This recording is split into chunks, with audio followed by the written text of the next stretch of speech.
Need some last-minute fantasy football advice? Then the boys at the Fade Route have you covered. Tune in every NFL Sunday to Red Light, Green Light 123 with D and Z. D and I give you our top 1, 2, 3 fantasy starts, or green light, and fantasy sits, or red light. That's Red Light, Green Light 1, 2, 3 every NFL Sunday during the season. You can find us on Apple Podcasts, Spotify, and wherever you get the Fade Route. That's Red Light, Green Light 1, 2, 3 with D and Z. Every NFL Sunday during the season.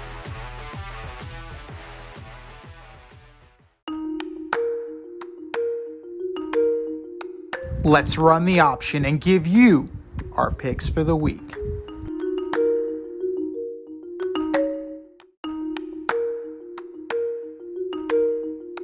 It is the option for NFL Week 13. And if you want to play along with us, you know what to do. Click on our Instagram bio at Fade Route Podcast. Go to the link. Click on the link.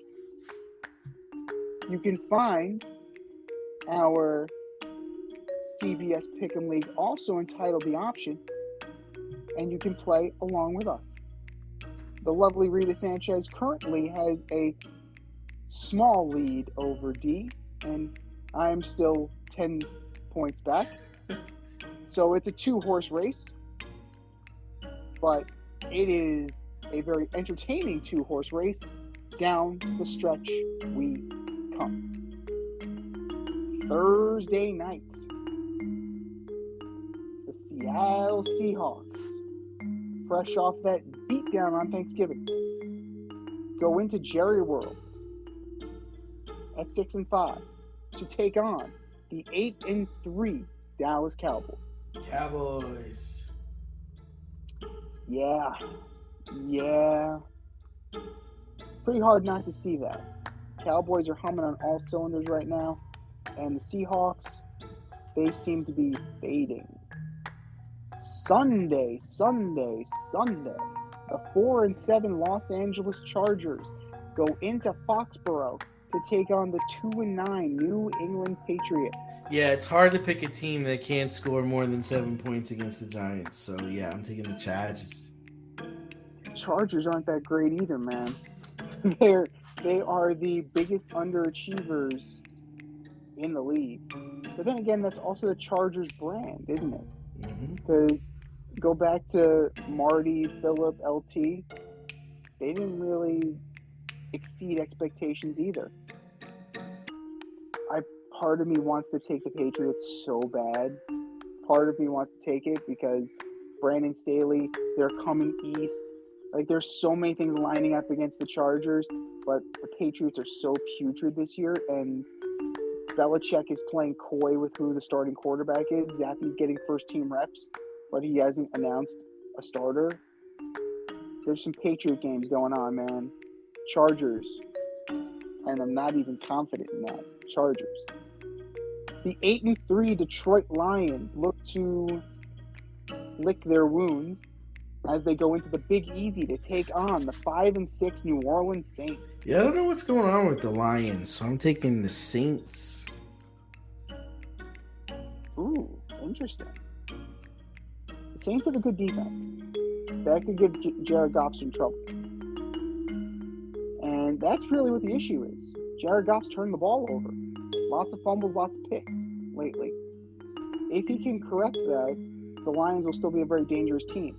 And I think they'll regather themselves this week, and they'll win close. We take the Lions by a touchdown. The 5-6 Atlanta Falcons go into MetLife to take on the 4-7 Jets. I gotta think the Jets are gonna win this game just on defense, and the fact that Arthur Smith doesn't know how to coach Bijan Robinson. Bijan. Oh, Bijan.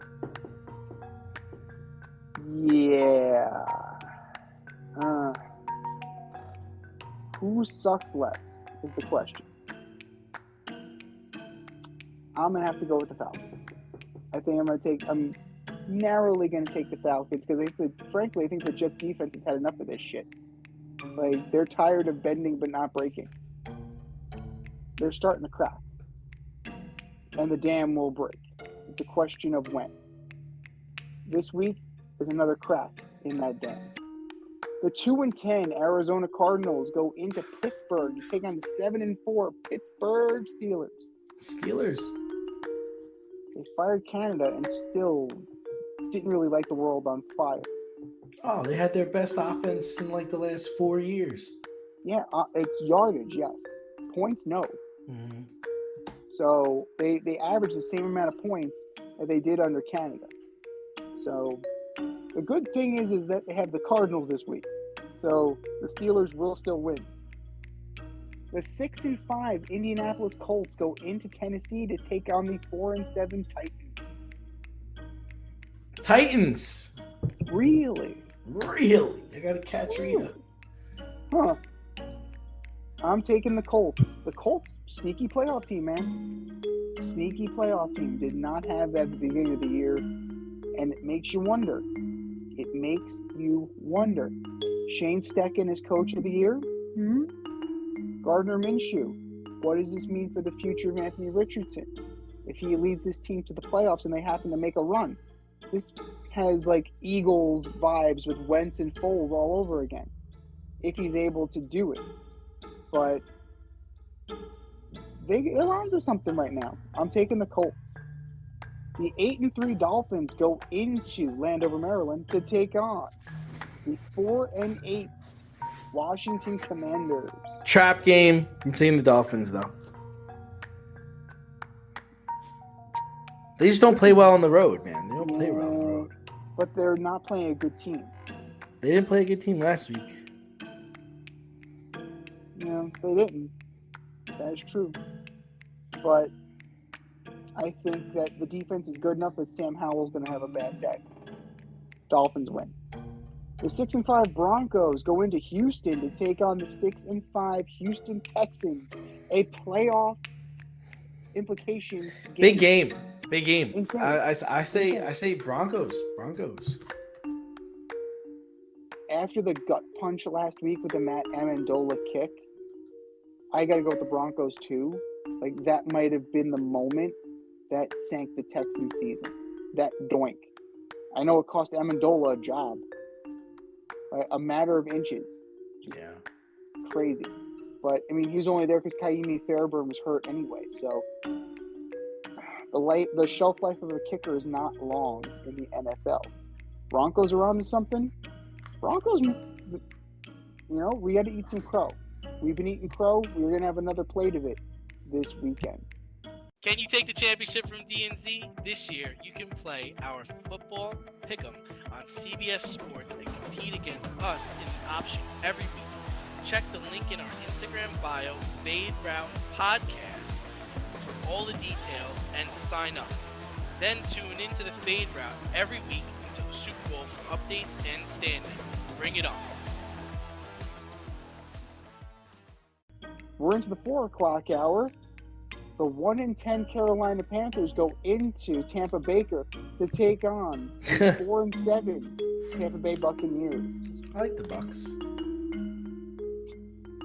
Not a bad year following losing Tom. It's not. They haven't had a bad year. I mean, they haven't had a great year, but they haven't been. I mean, just look at the other side, the other sideline, just for comparison, right? I don't know who's running the offense. Who's running the gig? The special teams coach is the head coach. Now, special teams coaches are great CEOs, like Coach Westall, John Harbaugh, special teams guys. But your first game, I got to go Tampa Bay, and by a lot. The 7-4 Browns go into SoFi to take on the 5-6 Rams. Joe Flacco might be starting in this game, so I'm taking the Rams. I'm taking the Rams too. The Browns are in jet territory in terms of bending but not breaking, and the defense is starting to show signs of weather. And they're down to their fourth quarterback now. So, yeah. The Browns, if they're holding on, they're barely hanging on. and the Rams are peaking at the right time. Potentially the game of the week. The 8-3 San Francisco 49ers go into the Link to take on the 10-1 Philadelphia Eagles. I actually think the 49ers are going to win this game. I think so too. The Eagles kind of got away with one on Sunday. You know, a decision to run cover 0, allowing Jalen Hurts to waltz into the end zone completely unscathed. That was a little bit of a gift from on high. The Niners will play tough, and the Niners have something to prove here. You know, the Eagles like to think that, you know, just because they injured Brock Purdy, like they were gonna do it anyway if they didn't hurt him or not. I'm not so sure. Now we can find out. Like, Purdy's there. It's game on. Your Sunday night special. The 8-3 Chiefs go into Lambeau to take on the 5-6 Green Bay Packers. I'm going to take the Kansas City Chiefs. I'm taking the Chiefs as well. The Packers will play better. They definitely will play better because, believe it or not, they're actually in the playoff hunt. Who would have thought that beginning of the year? Certainly not me. Certainly not me. And your Monday night delight, the 5-6 Cincinnati Bengals go into Jacksonville to take on the 8-3 Jacksonville Jaguars. Oh, jeez. Take the Jaguars. Gotta take the Jags. Different story if Joe Burrow was under center, but it's Jake Browning. Need I say more? Teams on a bye this week. Get a paper and pen. There are a few of them. The Ravens, the Bills, the Bears, the Raiders, the Vikings, and the Giants. Adjust your fantasy rosters accordingly. Thanks for listening to this episode of our podcast. If you like what you heard and want to hear more, be sure to like and subscribe on your favorite podcast platform. Rate us 5 stars, leave us a review, turn on subscription notifications, and tell your friends. Spread the word, spread it wide.